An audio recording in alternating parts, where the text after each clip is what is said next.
Добрый вечер. Вы смотрите телеканал ЭТР. В эфире «Прайм Мацарский», программа, в которой я, Юрий Мацарский, рассказываю вам обо всем важном, интересном или просто любопытном из того, что происходило за последние дни в мире. Не буду ломать традиции, не буду уже нарушать устоявшиеся правила. И сегодня начну по традиции с дайджеста. Отправляемся мы в самом начале в Соединенные Штаты Америки, на Аляску, в один из крупнейших, самый большой североамериканский штат, который отделен от остальной территории США, территория Канады, но там тоже есть на что посмотреть, там тоже есть о чем поговорить. История, которую хочу сейчас рассказать, произошла еще 14 июля, то есть около 3 недель назад, но стало известно только вот буквально на днях, потому что журналисты до нее добрались, а если журналисты не добрались, считают, что ничего не происходило. Что же произошло на Аляске? Там в одном из местных заповедников, в одном из национальных парков на группу туристов вышел настоящий огромный бурый медведь, причем того самого подвида североамериканского, который самый большой и, наверное, самый опасный. Вот посмотрите, вот идут туристы, снимают все на мобильный телефон и выходят. Это выглядит как будто это съемка фильма, и как будто это не настоящий медведь, а как будто это какая-то компьютерная модель. Но нет, это самый настоящий хищник, самый настоящий медведь, который весит сотни килограммов, с огромными, посмотрите, какие лапы, там же не когти, там прям настоящие лезвия.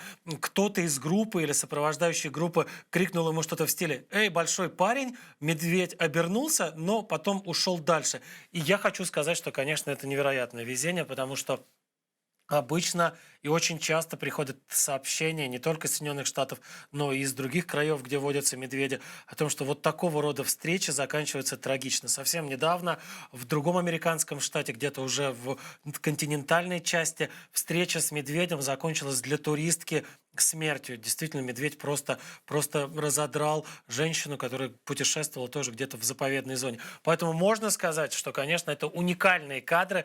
Медведь, огромный взрослый медведь, подошел к туристам, рассмотрел их с интересом и потом пошел дальше, не тронув никого. Пожелаем удачи и этому добродушному зверю, и тем людям, которые столкнулись с ним, и благодаря которым мы видим это видео, а сами переносимся в Грецию. Я в прошлой, по-моему, программе рассказывал о кошмарных лесных пожарах, которые охватили Турцию. Там сейчас даже идет расследование, потому что есть основания, достаточно веское основание предполагать, что это не самовозгорание, что это не, там, грубо говоря, не из-за небывалой жары, не из-за бывалой солнечной активности вдруг вспыхнули леса, а что это были умышленные поджоги, совершенные террористами. Но горит сейчас не только Турция, горит еще несколько стран Центральной и Восточной Европы и Ближнего Востока. В частности, вот на Грецию обрушились лесные пожары. Видите, это эвакуация, это люди, которые находятся на огромном пароме. Это фактически вот такая лодка. Это видео снято с кем-то из пассажиров этой самой лодки, отходящий паром с одного из греческих островов, на котором сейчас бушует пламя. Видите, вот буквально подошло к береговой линии это пламя. Люди, фактически не то чтобы в самый последний момент спаслись, но, похоже, оставались какие-то считанные часы до того момента, когда огонь подберется уже и к береговой линии. Известно уже, что есть погибшие, не всем удалось спастись, не все сбежали, не все вот как те люди, которые умудрились спастись на пароме, не все смогли сбежать от наступающего огня. Есть кто-то, кто либо погиб в огне, либо задохнулся продуктами горения. Известно даже, кстати, что рухнул во время тушения лесных пожаров пожарный самолет. К счастью, пилот его, человек, который управлял этим самолетом, выжил. Его уже нашли, он получил какие-то травмы, его же коллеги пожарные уже отправили в больницу.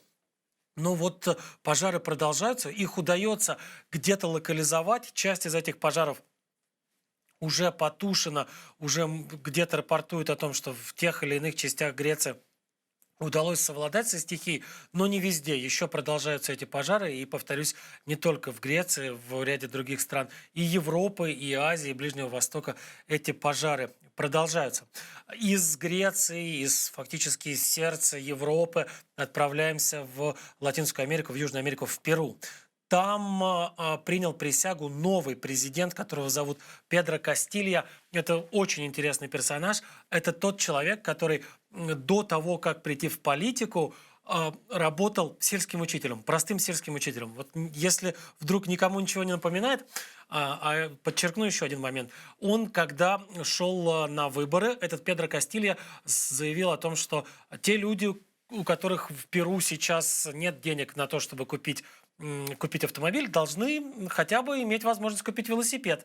И сам похвастался тем, что с удовольствием ездит на велосипеде. То есть ездит на велосипеде учитель и президент. Ну, прям как из сериала, прям как из кино. Еще чем знаменит Педро Кастилья? Он марксист. Он такой завзятый марксист, таких очень-очень левых взглядов. Правда, перед самой инаугурацией, вот вы видите, сейчас инаугурация, он приносит клятву соблюдать Конституцию, работать только на благо народа Перу и заботиться о перуанцах как о собственной семье.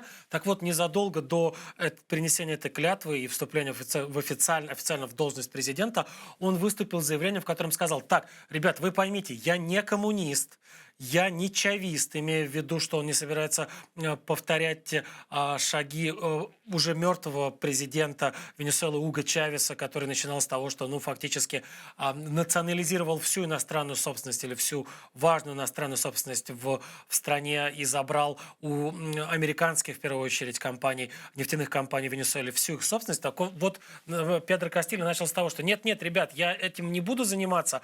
Пожалуйста, имейте в виду, я парень не настолько радикальный, не настолько левый, со мной можно иметь дело, в том числе и иностранным инвесторам. Правда, фактически тут же, перечеркнув все сказанное, назначив премьер-министром, назначив главой правительства человека по имени Гуидо Бельидо. Этот Гуидо Бельидо, вот он уже никогда не говорил о том, что я не коммунист, наоборот, он всячески подчеркивал, что он настоящий, что ни на есть коммунист, и сейчас, более того, этот премьер-министр Перу у себя в Перу находится под следствием за оправдание терроризма. Дело в том, что он в интернете писал посты, оправдывающие или даже восхваляющие одну из группировок таких экстралевых, ультралевых маоистских группировок, которая называется «Сияющий путь» или «Сияющая тропа». Эта группировка была известна убийствами в 80-е, в 90-е годы в регионе Амазонии, не только в Перу, но и в других соседних с Перу южноамериканских странах. Причем чаще всего жертвами этих людей из этой группировки становились не какие-то там буржуи в их представлении, а крестьяне, с которыми вдруг у них возникали какие-то разногласия. Причем крестьяне в первую очередь бедные, потому что так уж сложилось, что сами крестьяне в Южной Америке обычно далеко не самые богатые люди. Они работают не на своей земле, а арендуют землю у богатых землевладельцев. Собственно, вот с такими людьми сейчас будут иметь дело перуанцы, те люди, которые выбрали себе нового президента, а он уже сформировал правительство. Кстати, проблемы уже с правительством есть, например, в Таиланде. В Таиланде на минувших выходных были многотысячные протесты, в первую очередь в Бангкоке, в столице Таиланда, против недостаточных, по мнению очень многих, антиэпидемиологических мер, предпринимаемых сейчас правительством Таиланда.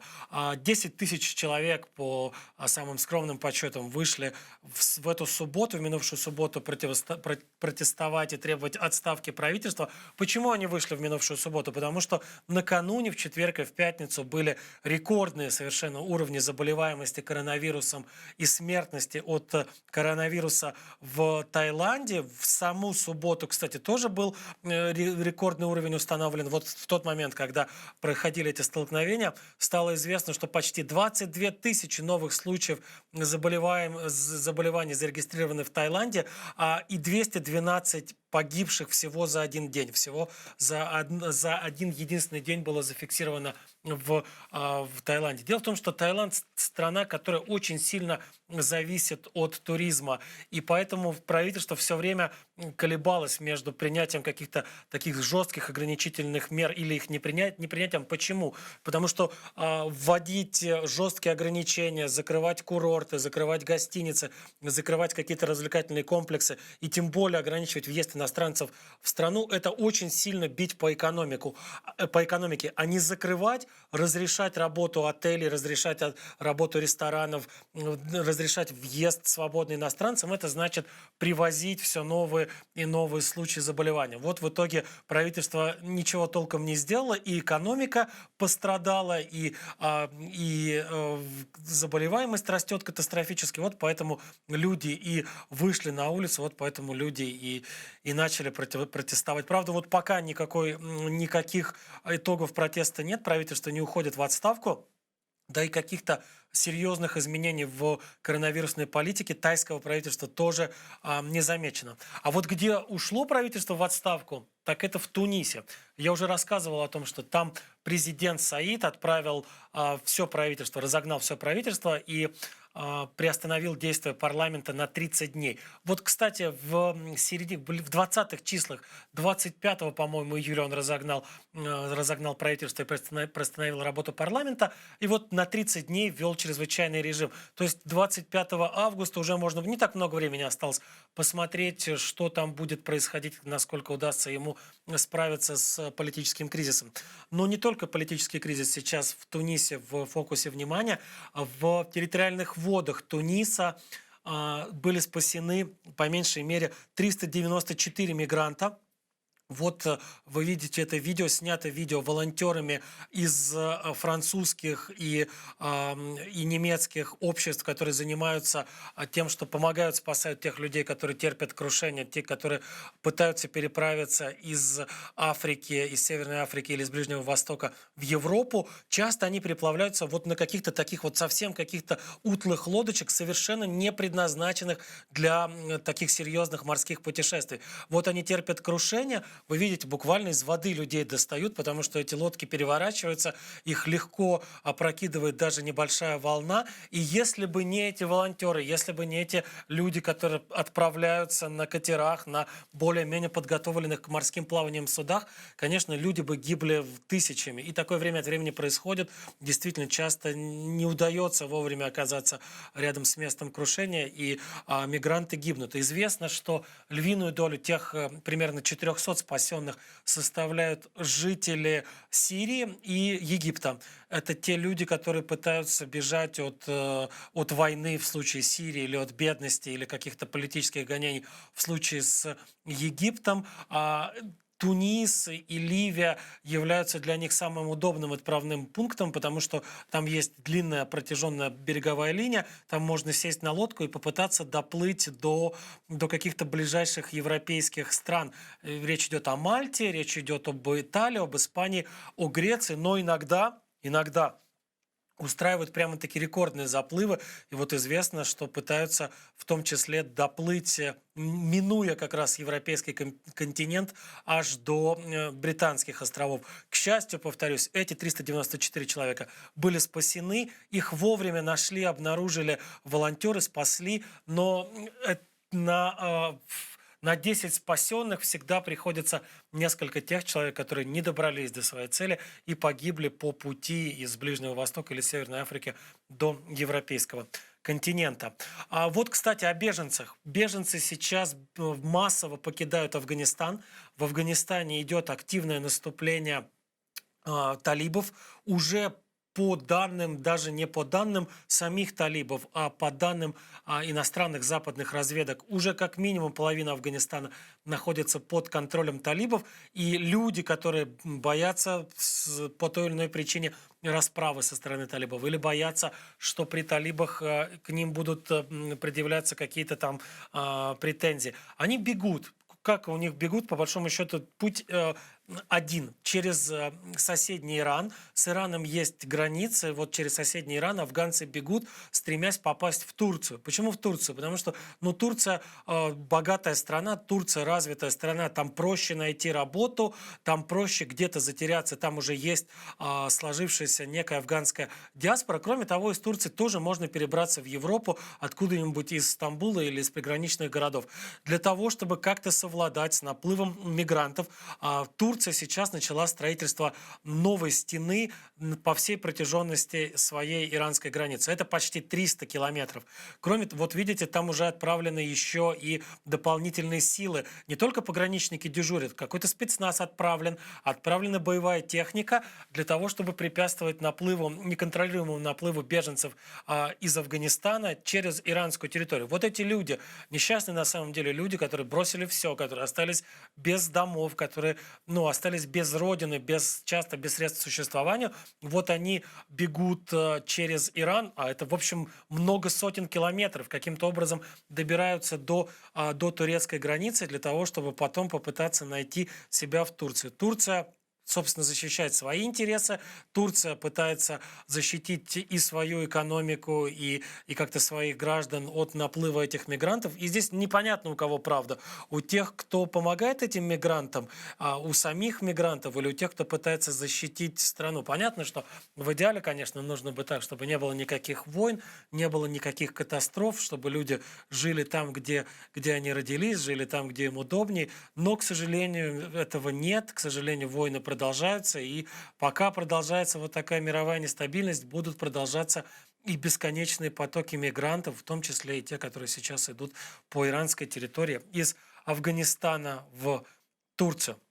Что ж, последняя история на сегодняшний дайджест – это Королевство Саудовская Аравия. Королевство Саудовская Аравия сейчас столкнулось с ростом заболеваемости коронавирусом, несмотря на жесткие локдауны, несмотря на массовую вакцинацию. Не всех вовремя вакцинировали, не всегда была возможность добиться вакцинации всех тех, кого нужно было бы вакцинировать. В итоге теперь закрыты все общественные места для посещения невакцинированным.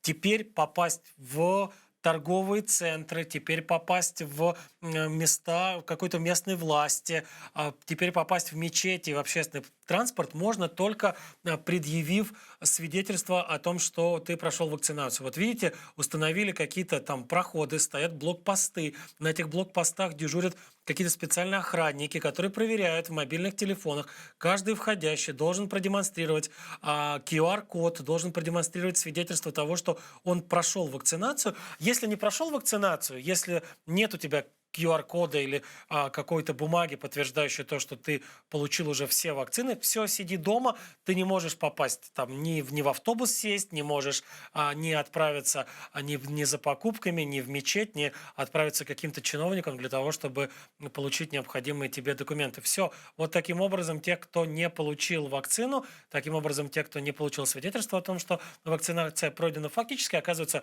заперты в домах.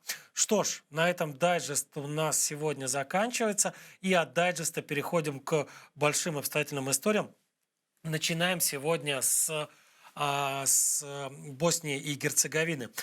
Это бывшая Югославская республика, наверное, с самой сложной судьбой из всех бывших югославских республик. На самом деле, там мало у кого из тех республик, которые входили в состав большой социалистической Югославии, была бы легкая судьба. Ни о ком нельзя сказать, вот они там прекрасно живут и всегда прекрасно жили. Там у каждой из республик были свои большие и малые трагедии. Кто-то переживает эти трагедии и сейчас, для кого-то они остались в прошлом. Но вот Босния, как мне кажется, по моему субъективному мнению, действительно вот тяжелее всего переживает и тогда переживала распад Югославии, и сейчас переживает последствия этого распада. Там по-прежнему есть большое количество незаживших ран. Давайте посмотрим сюжет, кстати, о том, как распадалась Югославия, и вот с какими трудностями сталкивались те государства, которые сейчас получили независимость в начале и середине 90-х, как раз в момент распада одной большой Югославии.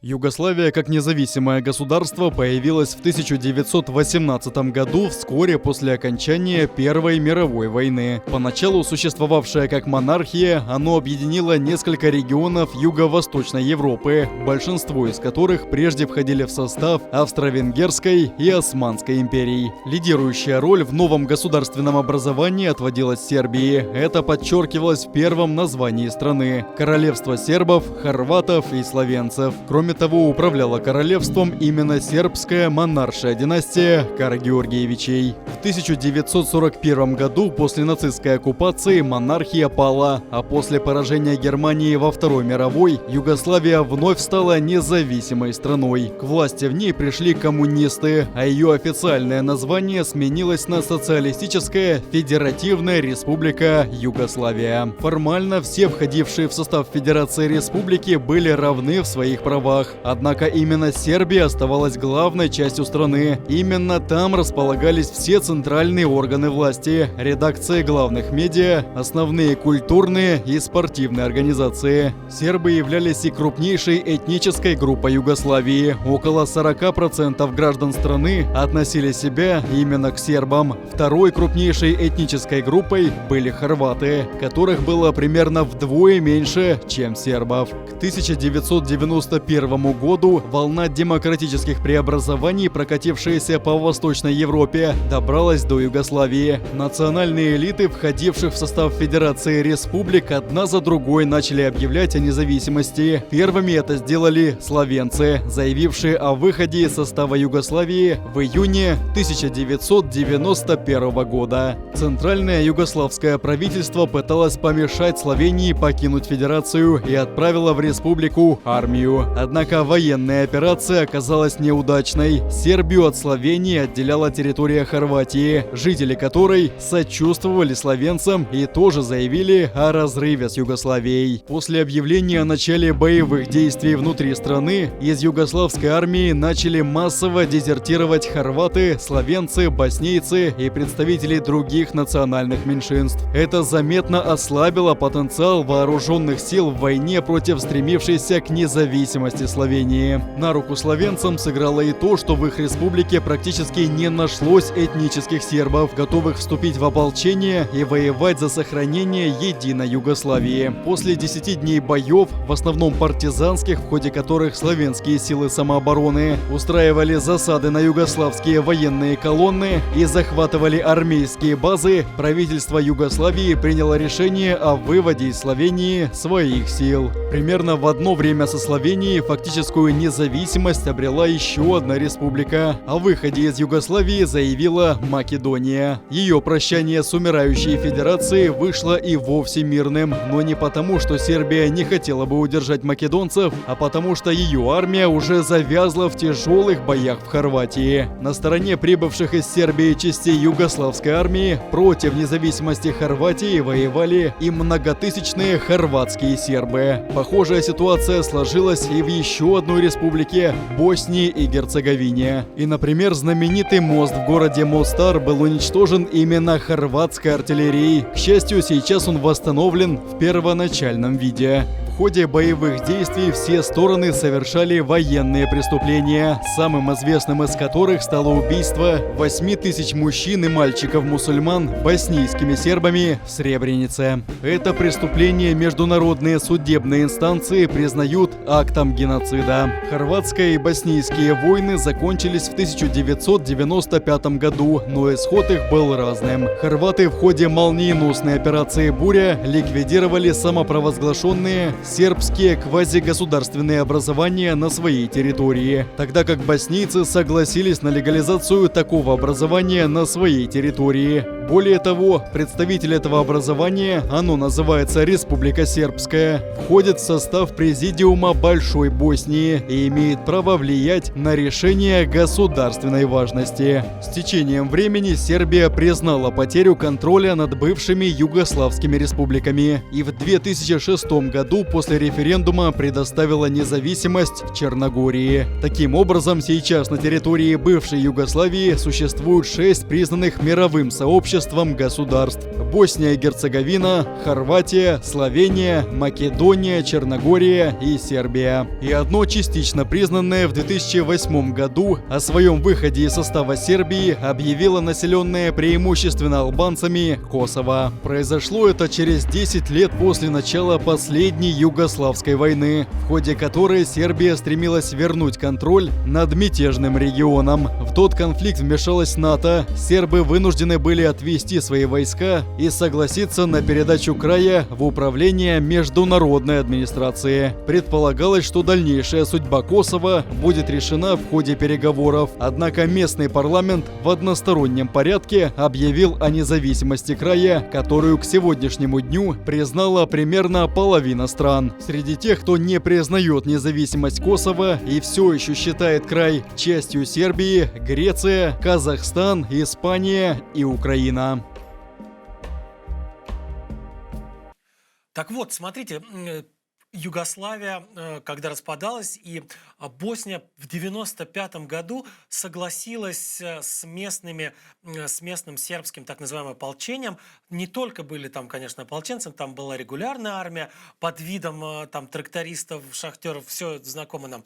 Так вот, боснийское руководство согласилось на условия этих самых сербских ополченцев о предоставлении им особого статуса внутри одной большой Боснии и Герцеговины. Так появилось образование, территориальное образование, которое называется Республика Сербская. В этой Республике Сербской, ее глава этой Республики Сербской, кроме того, является еще и одним из глав одной большой Боснии. Дело в том, что вот это вот политическое регулирование привело к тому, что в Боснии до сих пор нет одного единственного президента.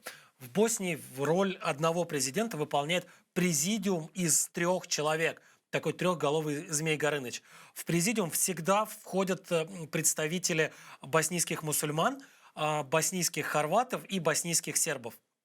И любое политическое решение должно быть принято только в консенсусе между всеми этими тремя головами одного президиума. Грубо говоря, вот есть парламент Боснии и Герцеговины, он принимает какой-то закон, этот закон дальше должен быть подписан всеми 3 участниками президиума. Если хоть один не согласен с этим, все, закон не принимается ни в коем виде. И почему так сложилось? Дело в том, что почему вот боснийцы вынуждены были пойти на такой шаг. Дело в том, что в 90-х годах была устроена резня в Сребренице, которая была признана геноцидом, и тогда было боснийскими сербами убито больше 8 тысяч мусульманских мужчин и мальчиков. Они были безоружны, они не состояли ни в армии, ни в ополчении. Их просто убили просто за то, что они были боснийцами, просто за то, что они были мусульманами. И этот эпизод после почти 4 лет войны настолько потряс политическое руководство Боснии и Герцеговины, настолько продемонстрировал вот готовность их противников совершать совершенно невообразимые преступления, что они согласились на их условия, лишь бы только не повторять, лишь бы только вот гарантировать, что такого никогда в будущем не повторится. В итоге пошли на соглашения, они называются Дейтонские мирные соглашения. Согласно этим соглашениям, как раз вот власть поделена между разными этническими группами. Каждая из этнических групп имеет своего представителя в президиуме. А плюс ко всему у боснийских сербов есть еще вот это их анклав, на который не распространяются законы Большой Сербии, на который не распространяются там те положения, которые действуют прошу прощения, Большой Боснии, не распространяются те положения, которые действуют на территории самой Боснии. Они там сами по себе живут, но при этом диктуют боснийцам, как им самим-то существовать. Для того, чтобы хоть как-то уравновесить вот это вот понятно, вот это Змей Горыныч, который, скорее всего, ни по каким вопросам не сможет договориться, был придуман у ООН, Организации Объединенных Наций, был придуман пост верховного представителя по Боснии.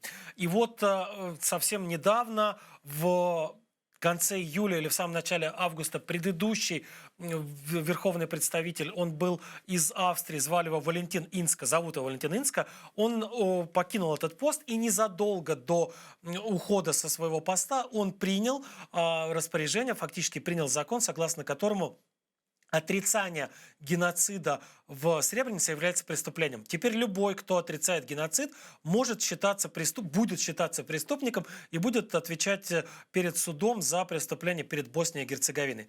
Как же взвились тут же, значит, представители Республики Сербской, заявили о том, что, значит, это нелегитимное решение, что это было просто военное преступление, а не геноцид. Дошло до того, что сейчас они, представители Республики Сербской, бойкотируют в работу всех органов власти совместных, всех органов власти Большой Боснии и Герцеговины. То есть тот человек, Милорад Додик, который входил в президиум, покинул президиум.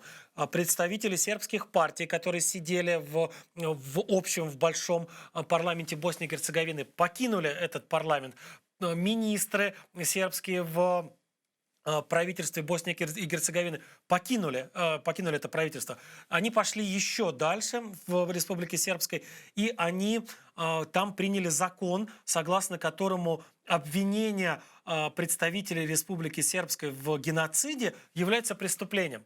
То есть дело в том, что очень часто и в прежние годы, и сейчас те люди внутри Боснии, которые критикуют сложившуюся ситуацию, когда есть, фактически такой, понятно, что это во многом условное и притянутое за уши сравнение, но тем не менее, такой ДНР, ЛНР легализованный, они говорят: слушайте, ребят, так они же добились статуса своего нынешнего легального статуса только за счет того, что они устроили геноцид, и наши тогдашние лидеры в 1995 году испугались повторения этого геноцида и пошли, дали им возможность узаконить эту свою территорию.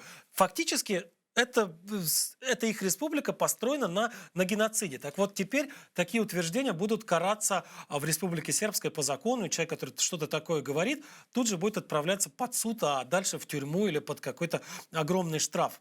В итоге что получается? Есть Босния большая, которая теперь карает за геноцид, и есть внутри этой Боснии Республика Сербская, которая говорит: нет, вы что, с ума сошли? Нет, теперь если вы будете говорить что-то про геноцид, мы сами вас будем карать. И впервые с 1995 года настолько в большое противоречие, настолько в большой диссонанс входят сейчас законодательство и вообще политическая жизнь большой Сербии, большой Боснии и ее маленького кусочка Республика Сербская, что уже впору говорить о возможной попытке нового отделения сербов, новой попытке провозглашения какой-то своей государственности или присоединения к соседней Сербии. И уже об этом предупреждают международные наблюдатели, говорят о том, что, слушайте, ребят, они же там всерьез взялись за очередные какие-то сепаратистские проделки. Причем взялись не просто так, а их активно поддерживает в этом, кто бы мог подумать, Россия. Там и Сергей Лавров, министр иностранных дел России, часто ездит и очень любит этого Додика, встречается с ним, обнимается. И деньги туда поступают на самые разные там околокультурные программы, в ходе которых их воспитывают, я имею в виду жителей Республики Сербской, в духе того, что, значит, эти вам не братья, боснийцы вам не братья, а хорваты вам не братья у вас только, значит, там в Москве сидят. В итоге Москва не только в Украине, не только в Грузии, не только в Молдове постоянно подпитывает какие-то такие злобные, лютые сепаратистские настроения. Ну и, в общем, далеко от ее границ на Балканах тоже этим занимается. Какая ей от этого выгода? Я подозреваю, что никакой, кроме потешить какие-то свои имперские амбиции. Но на самом деле за этим нужно следить, потому что боснийская война как раз которая последовала за распадом Югославии на территории Боснии и Герцеговины, была одна из самых кровавых в истории Европы после Второй мировой. За период с 92 по 95 год, когда она длилась, погибло около 100 тысяч человек, возможно, даже и больше. В Боснии по-прежнему, в 95 году закончилась война, и в Боснии по-прежнему продолжаются поиски пропавших без вести, по-прежнему находят все новые и новые захоронения людей, погибших на той войне. И тут находится теперь где-то в Кремле разжигатель, которому мало, наверное, было 100 тысяч погибших тогда, в 90-е годы. Он продолжает каким-то образом искусственно поддерживать, нагнетать конфликт, не знаю, вот только похоже в каком-то своем вот этом вот имперском безумии в попытке вернуть себе какое-то имперское величие. Поэтому, похоже, это та тема, хотелось бы нам, не хотелось, но это та тема, за которой мы будем следить, та тема, к которой мы будем время от времени возвращаться. Ну а пока переходим дальше и отправляемся в Индийский океан, на маленький-маленький островок, который принадлежит государству под названием Маврикий. Маврикий, в принципе, островное государство, и среди тех островов, которые принадлежат Маврикию, есть, вот смотрите, вот такой архипелаг, состоящий из двух малюсеньких островочков, который называется Агалега. Когда я говорю малюсенькие, они действительно малюсенькие, там население меньше 300 человек на этой Агалеге, и тут выяснили журналисты из Аль-Джазиры и те люди, которые сотрудничают с Аль-Джазирой, что на этом Агалега сейчас строится настоящая военная база вооруженных сил и военно-воздушных сил Индии. Вот здесь вот видно даже в динамике, как на острове среди вдруг какой-то растительности, среди каких-то джунглей, вдруг появляется взлетно-посадочная полоса очень большой протяженности. Это взлетная полоса длиной почти 3 километра. Эти 3 километра достаточно для того, чтобы поднимать груженные бомбардировщики или принимать какие-то тяжелые транспортные самолеты с чем угодно. И с вооружением, и с живой силой, и с какой-то техникой. Там, судя по тому, что раскопала Аль-Джазира, работы ведутся с 2019, а то и с 2018 года. Построены несколько жилых зданий, в которых сейчас живут строители, но они похожи больше на какие-то казармы для будущей живой силы. И там, кроме того, еще построено несколько, скажем так, нежилых помещений. Например, госпиталь, про который сами жители островов Агалега говорят, что он гораздо лучше, чем те больницы, которые есть у них там. А для чего все это делается? Зачем вдруг индийцам нужно строить на территории Маврикия, на территории маленьких островов, где-то там посреди Индийского океана военную базу? А дело в том, что эта военная база находится на пересечении, наверное, самых важных мировых путей торговых. Она находится где-то там, грубо говоря, на полпути между Ближним Востоком с иранской нефтью, значит, катарским газом и всеми прочими полезными ископаемыми, Африкой, в которой сейчас активно вкладывают деньги Китай и куда идут китайские инвестиции, собственно говоря, самим Китаем, Индией, Пакистаном, еще и Австралией. И по некоторым данным до 60% всего мирового товарооборота так или иначе проходит через ту часть Индийского океана, в котором расположены вот эти вот маленькие острова, на которых Индия сейчас строит свою базу. И интересно вот еще какая. Wikileaks, интересная деталь. Wikileaks – это огромная база документов, которые были секретны, но с помощью тех или иных информаторов туда были слиты огромные базы всяких разных документов. Так вот, Wikileaks опубликовал еще несколько лет назад перехват сообщений между британскими дипломатами в 1975 году. И вот в 1975 году британские дипломаты обсуждали между собой возможное появление на этих самых островах, где сейчас индийцы обосновываются, советской военной базы. И британские дипломаты обсуждали, что, оказывается, Советы тогда, в середине 70-х, присматривались именно к этим островам как к возможной точке своей какой-то силовой для того, чтобы каким-то образом диктовать свои условия в той части Индийского океана и тем государствам, которые так или иначе завязаны на торговлю через Индийский океан. Сама по себе милитаризация мирных островов – это уже достаточно невеселая история. Сама по себе милитаризация острова, где люди жили годами, веками, жили там за счет рыболовли, за счет добычи кокосов, а сейчас их уклад жизни ломается. Это уже само по себе совсем не весело, но есть еще и немалая опасность того, что люди оттуда будут насильно переселены, и насильно им придется менять место жительства, искать себя где-то на новой родине, пытаться обрести себя в каких-то новых, часто непривычных для них условиях. Тем более, что прецеденты такие уже были. Совсем недалеко в мировых масштабах от этого острова есть архипелаг Чагос. Островитяне, эти обитатели Чагос, были переселены насильно оттуда. Но, кстати, есть сюжет об этом. Давайте посмотрим, а потом пойдем дальше. Чагос – группа из 64 островов в Индийском океане, права на которые предъявляют сразу два государства – Соединенное Королевство Великобритании и Ирландии и Республика Маврикий. До начала эпохи великих географических открытий острова Чагос были необитаемы. Время от времени к их берегам прибивала унесенная штормом лодки рыбаков и торговцев с расположенных в полутысячи километров Мальдивских островов, но они при первой же возможности покидали Чагос, даже не пытаясь организовать на совсем небольшом архипелаге постоянное поселение. В XVI веке на Чагос наткнулись португальские мореплаватели. Первым из них был ревностный католик Педро де Машкареньяш. Он-то и дал островам нынешнее название. Чагос по-португальски значит «раны». Первооткрыватель имел в виду раны Христа, нанесенные ему во время распятия. Дав архипелагу название, португальцы вскоре забыли о нем. Лишенное населения, полезных ископаемых и ценной древесины, крохотные острова были неинтересны могущественной и богатой португальской империи. Около 200 лет после открытия европейцами Чагос оставались необитаемыми и порой служили тюрьмой для пиратов или бунтовщиков из числа экипажей кораблей. Их попросту высаживали на берег, где те жили рыбной ловлей и надеждой на то, что их заберет проходящее мимо судно. Лишь в конце 18 века на архипелаге появляется постоянное население. Новая империя, на этот раз французская, взялась за колонизацию островов в Индийском океане и отправила на Чагос первых поселенцев.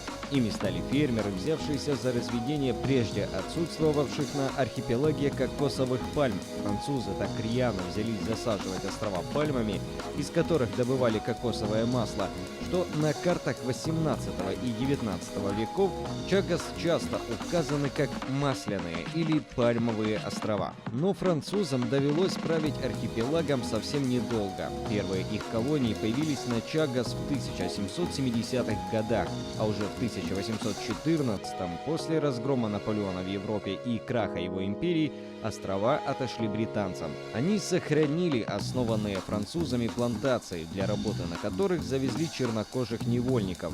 Сами британцы на Чагос практически не жили, наведываясь лишь за урожаем кокосов. Управлялся архипелаг имперскими чиновниками с острова Маврикий, который тоже был включен в состав британских колоний. Жившие на архипелаге выходцы из разных африканских стран сформировали особый этнос и стали называться чагосианцы. В середине 19 века, после запрета рабовладения в Британской империи, они получили свободу, но покидать Чагос отказались. Их потомки мирно жили на архипелаге до середины 60-х годов уже 20 века, когда Лондон решил превратить Чагос в военную базу. В 1965 году архипелаг был официально переименован в британскую территорию в Индийском океане. В следующем году американская армия получила разрешение на использование этой территории в своих целях. На Чагос началось строительство авиабазы и порта для военных кораблей, ради чего были вырублены плантации кокосовых деревьев. Все население островов было выселено. Потомки рабов насильно отправили на Сейшелы и Маврикий, где к ним часто относились враждебно, как к чужакам, и где их социализации мешал языковой барьер. Чагосианцы говорили на особом наречии, представлявшем собой смесь французского, английского и голландского языков. Эта смесь была непонятна жителям тех стран, куда принудительно выселили обитателей архипелага. При этом правительство Маврикия настаивает на том, что Чагос не может считаться британской территорией и должны принадлежать Республике Маврикий, получившей независимость от короны в 1968 году. Чиновники Маврикия и чагосианцы инициировали рассмотрение дела о принадлежности островов в Международном суде ООН. в феврале 2019 года судьи постановили, что перевод архипелага под прямое управление Лондона и последующее выселение его обитателей является нарушениями международных законов.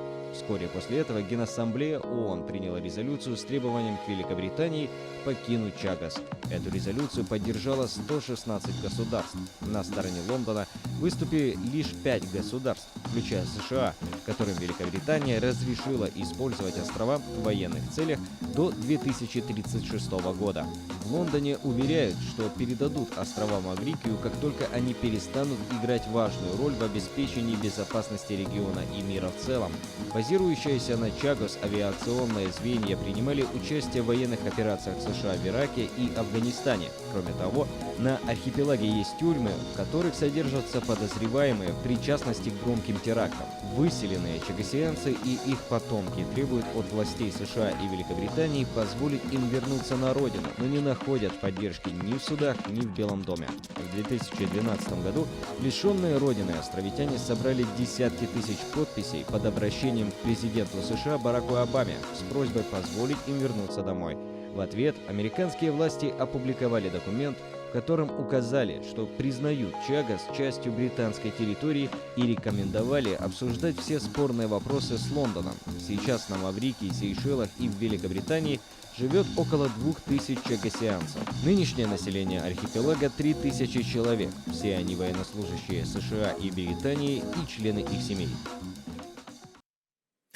Вот что-то такое, как опасаются островитяне, может ожидать и острова Галега.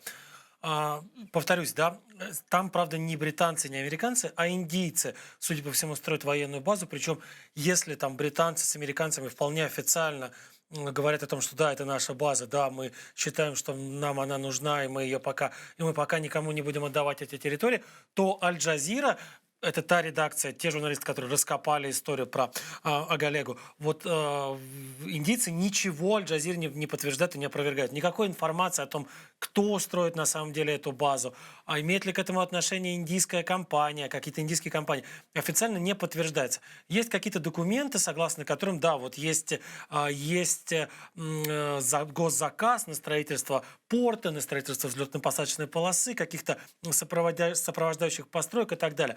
Но официально никто ничего не говорит. Правда, судя по всему, индийцы действительно могут это делать, действительно могут сейчас пытаться заняться какой-то такой экспансией за пределы той территории, на которой они уже достаточно давно обосновались.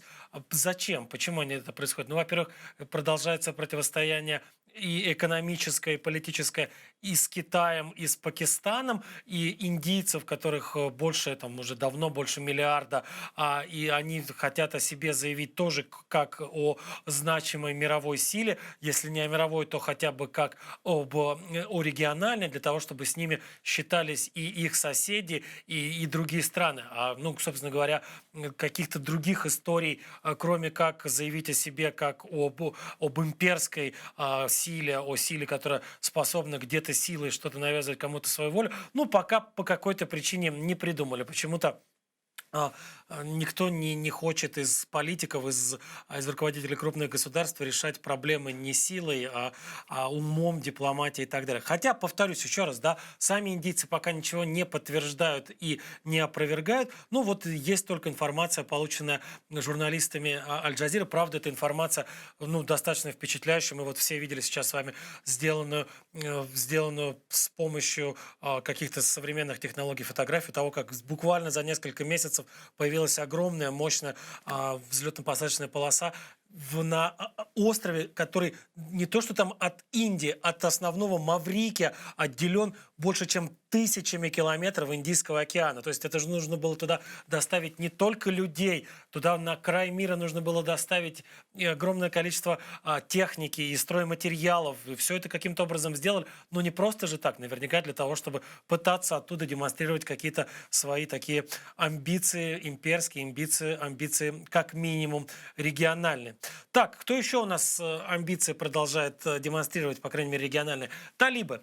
Талибы, я уже говорил сегодня об этом в дайджесте, продолжают наступление. Американцы еще даже не до конца вывели свои войска оттуда. Американцы, последний солдат или офицер должен покинуть Афганистан 31 числа, 31 августа, еще, собственно говоря, около 3 недель остается до этой даты, но талибы переходят в активное наступление. И вот известно, что с пятницы начинает, то есть вот в пятницу они уже взяли под свой контроль первую столицу провинции афганской. До этого они брали в основном не очень большие города или селения, а сейчас они уже перешли к тому, что захватывают столицы провинций. То есть они берут под свой контроль уже административные центры разных регионов Афганистана. Известно, что в пятницу была захвачена первая такая столица, город Заранж, а сегодня, в понедельник, еще как минимум 2 столицы, то есть за выходные и за понедельник 2 региональные столицы оказались в руках у талибов в разных частях, не только вот на юге, но и на севере Афганистана. То есть они фактически берут Афганистан в такие тиски, пытаются, судя по всему, вот центральный Афганистан и Кабул в том числе взять в окружение для того, чтобы потом, можете себе представить, да, если все вокруг будет уже под правительством, под управлением талибов, а Кабул останется просто в огромном таком талибском море, сколько он там продержится? Понятно, что не так уж долго он и сможет продержаться. Американцы выходят, или по большей части уже вышли из Афганистана.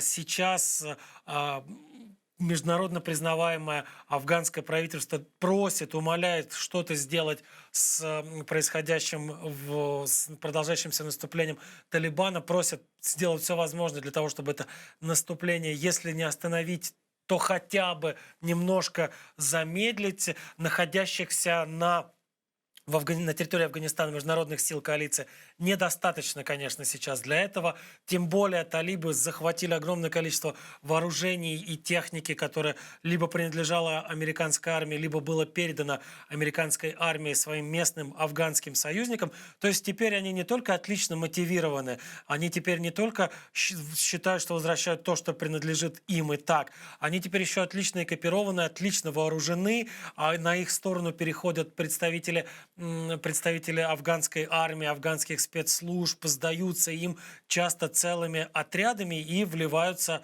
в ряды Талибана. Что делают американцы? У американцев не так много сейчас есть способов хоть как-то отреагировать на просьбу афганского правительства повлиять на наступление талибов. Например, они поднимают в воздух свои беспилотники, которые очень здорово проявили себя еще на самых первых этапах афганской войны в начале 2000-х годов, когда использовались они и для разведки, и для нанесения точечных каких-то ракетных ударов. Эти беспилотники сейчас вновь активно используются, и впервые более чем за год американцы отправили на территорию Афганистана, вернее, в воздух над Афганистаном огромные бомбардировщики Б-52, которые в принципе-то базируются достаточно далеко, так если по карте смотреть, от Афганистана. Базируются они на авиабазе в Катаре. На американской базе в Катаре огромные бомбардировщики Б-52 подняты, кроме того, в воздух еще и самолеты-топливозаправщики «Стратотанкер», которые прямо в воздухе заправляют эти Б-52. И вот американцы, судя по утечкам, которые публикуют сейчас американские медиа, очень надеются с помощью бомбардировщиков Б-52, если не переломить вот этот вот ход войны, то, по крайней мере, существенно замедлить наступление талибов. И действительно сейчас ставка на вот эти вот огромные летающие крепости. Американцы фактически поставили все на них, и немножко на свои беспилотники. У нас есть сюжет о Б-52. Давайте посмотрим, почему же именно на них сейчас американцы делают основную ставку вот на нынешнем этапе войны в Афганистане. Дальний бомбардировщик Б-52 Stratofortress «Стратосферная крепость» разрабатывался и строился специалистами компании Boeing как самолет, способный доставить и сбросить на любую точку СССР как минимум 2 термоядерные бомбы. Цифра 52 в названии самолета отсылает к году первого полета. Испытательный подъем бомбардировщика в воздух пришелся именно на 1952 год, а с 1955 года Б-52 стал официально эксплуатироваться военно-воздушными силами США. Самолет, оборудованный 8 двигателями и способный лететь на высоте до 15 тысяч метров, принял участие в большем количестве войн и конфликтов, чем любой другой летательный аппарат в истории. Первые боевые, а не учебные или тренировочные полеты Б-52 начались в марте 1965 года, после вступления США в войну во Вьетнаме. Еще до отправки наземных частей американцы рассчитывали переломить ход войны массовыми бомбардировками, в которых были задействованы в том числе и Б-52. Известная как операция «Раскаты грома», эта военная кампания растянулась на несколько лет и ожидаемого эффекта не принесла. Но в ее ходе стратосферные крепости зарекомендовали себя как исключительно надежные боевые машины. Кроме того, доказало свою эффективность и установленное на самолете стрелковое вооружение. С помощью крупнокалиберных пулеметов экипажи Б-52 в ходе Вьетнамской войны уничтожили больше истребителей противника, чем любые другие экипажи любых других бомбардировщиков. Еще один рекорд был установлен этими самолетами в ходе иракской кампании 1991 года. Тогда Б-52 преодолевали за один вылет порядка 23 тысяч километров, поднимаясь с авиабазы в американской Луизиане, дозаправлялись в воздухе, наносили удары по целям на Ближнем Востоке и возвращались в США. Кроме того, Б-52 установил и рекорд дальности полетов без дозаправки. Еще в 1962 году один из базировавшихся в японской Окинаве бомбардировщиков отправился в полет на одну из испанских баз, преодолев за 22 часа больше 20 тысяч километров. Использовались Б-52 во время бомбардировок Югославии в 1999-м, в афганской войне и второй иракской кампании. Несколько боевых бомбометаний с Б-52 задокументированы и в ходе войны против ИГИЛ. Так именно эти самолеты с высокоточными бомбами на борту использовались для уничтожения складов с оружием джихадистов вблизи иракского Мосула и для ликвидации позиций противника в сирийском Хишаме. Для боевого атомного бомбометания Б-52 никогда не использовался. Единственное в истории применение атомных бомб в ходе боевых действий произошло еще до появления этого самолета. 2 заряда на японские Хиросиму и Нагасаки американцы сбросили с бомбардировщика Б-29 «Суперкрепость». Но и Б-52 много раз поднимался в воздух с атомным вооружением на борту в ходе испытательных и учебных полетов. Как минимум 4 самолета потерпели крушение в ходе таких вылетов, и по неофициальной информации, по крайней мере, одна из потерянных в ходе аварии еще в 60-е годы термоядерных бомб так до сих пор и не найдена. Вероятнее всего, она затонула в море у берегов Гренландии. Б-52 вот уже несколько десятилетий остается одним из самых известных самолетов в мире.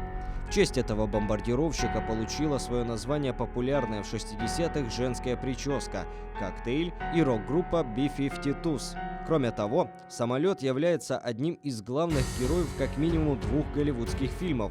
И если один из них, выпущенная в 1957 году картина о вымышленных событиях Холодной войны под названием «Бомбардировщики Б-52», не оставил никакого заметного следа в искусстве, то другой, поставленный Стэнли Кубриком, «Доктор Стрейнджлав» или «Как я перестал бояться и научился любить атомную бомбу», не только входит во всевозможные списки и рейтинги лучших фильмов 20 века, но и до сих пор не утратил своей актуальности. Производство самолетов Б-52 было прекращено в 1962 году, после того, как было построено в общей сложности 744 бомбардировщика различных модификаций.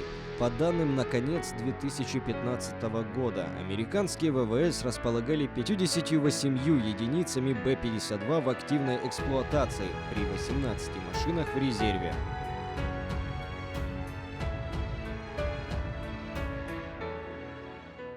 Конечно, это очень мощный, очень хороший самолет, который пробудет в строю как минимум до 2052 года, то есть успеет отметить столетие с того момента, когда был принят на вооружение. Но, похоже, победить талибов с помощью только лишь Б-52 не удастся.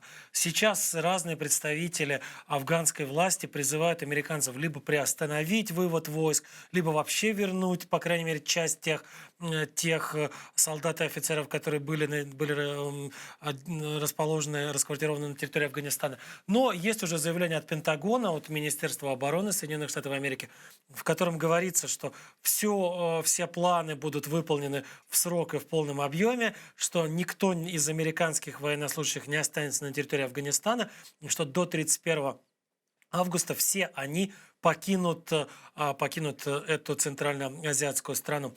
Кроме того, Пентагон сегодня еще и распространил заявление, в котором призывает талибов приостановить боевые действия, в котором сообщает о том, что вот те боевые действия, которые продолжаются сейчас на территории Афганистана, что в этих боевых действиях продолжают гибнуть люди, в том числе женщины и дети, в том числе совершенно не имеющие отношения к армии или спецслужбам Афганистана люди. Так вот, эти боевые действия наносят имиджевый урон самому Талибану, и американцы считают, что, продолжая эти боевые действия, талибы отталкивают от себя афганский народ, и поэтому им, наверное, стоило бы эти боевые действия прекратить. Что можно сказать? Судя по всему, конечно, это такие, скорее всего, дежурные заявления, и никто всерьез не рассчитывает на то, что, прочитав какие-то сообщения из Пентагона, талибы вдруг остановят свое наступление, талибы вдруг скажут: да, мы были неправы, останавливаемся здесь, дальше не пойдем. Тем более уже известно, что на прошлой неделе с похожим, часто прямо дословно повторяющим заявление Талибана выступили представители, прошу прощения, заявление Пентагона, выступили представители Евросоюза. Вот они выступили, они тоже призвали Талибан сложить оружие или, по крайней мере, прекратить хотя бы на время боевые действия. Никакой реакции не последовало, наоборот. Понятно, что это чистой воды совпадение, но вот именно там через день или через 2 дня после этого заявления от Евросоюза Талибан изменил тактику и перешел к уже захвату больших городов. Кроме того, еще и он активен, Талибан, и внутри столицы Афганистана в Кабуле. По крайней мере, пока еще Кабул формально и на деле контролируется центральными властями Афганистана, международно признанными властями. Но, тем не менее, талибы там есть, талибы там присутствуют. И, по крайней мере, над одним из представителей кабинета министров Афганистана устроили расправу, его убили в его собственном доме или недалеко от его собственного дома, тем самым фактически продемонстрировав, что здесь они могут вести себя так, как захотят, и ничего им за это не будет. Что ж, на этом программа сегодняшняя закончена. Увидимся, услышимся через неделю, а еще до конца этой недели, в пятницу, будет еще один выпуск Prime Моцарский. Будем обсуждать там одну большую, очень важную тему — годовщину августовской войны, развязанной Российской Федерацией против Грузии. На этом прощаюсь. Всего доброго. Счастливо.